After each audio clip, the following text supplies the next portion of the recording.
ఇగో మొన్ననే మైక్రోసాఫ్ట్ వాళ్ళతో మాట్లాడాం, ఇవాళ కాగ్నిజెంట్ వాళ్ళతో మాట్లాడాం, ఎస్ఆర్ఎం యూనివర్సిటీ వచ్చింది, రేపు పొద్దున ఆక్స్ఫర్డ్ యూనివర్సిటీ రాబోతుంది, అదిగో అమరావతిలో ఇది వచ్చింది, లేకపోతే బెజవాడలో వచ్చింది, గుంటూరులో ఈ డెవలప్మెంట్ చేసాం, విశాఖపట్నం ఎట్లా చేసాం, ఇవే మాట్లాడుతున్నారు అనుకోండి, జగన్ ఏం చెప్పాలి?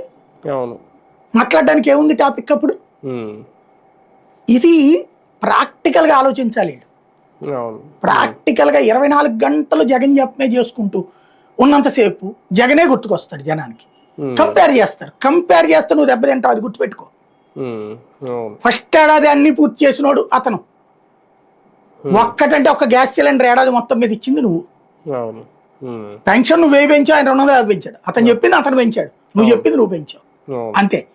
నవరత్నాలు కంప్లీట్గా ఇచ్చాడు అతను ఏడాదికి, నువ్వు ఇక్కడ ఇవ్వాలా సూపర్ 6 ఒక్కటిచ్చి 1000 రోజులు చెప్పుకుంటున్నావు. ఒక ఏడాది లాస్ ఒక రకంగా ఇప్పుడు అన్ని పథకాలు జనాలకి కంప్లీట్ గా.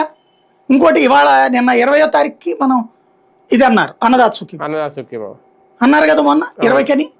ఏది 20వ తారీఖున? అసలు దాన్ని ఊసేస్తట్లా, కనీసం ఏం జరిగిందో కూడా చెప్పట్లే. అదే ఇదివరకు జ్యోతోళ్ళు అయితే కనుక రేపు ఇస్తానికి డబ్బులు లేవంట, 300 కోట్లు ఉన్నాయంట, కాకపోతే బటన్ ఆ రోజు నొక్కేసి వారం రోజుల పాటు వేస్తారంట. ఇట్లాంటి అతని గురించి మెటికల్ విరుస్తా ఆడాళ్ళు గనక పంపుల దగ్గర గొడవ పడేటప్పుడు ఎట్ట విరుచుకుంటుంటారు, అట్లాగా రాస్తది జ్యోతి. అంటే కొన్ని ప్రకటించేసి స్కిప్ చేసేస్తున్నారు, దాని ప్రస్తావన రావట్లేదు. అది ఇప్పుడు ఆ స్పౌజ్ పింఛన్ కూడా అదే కదా.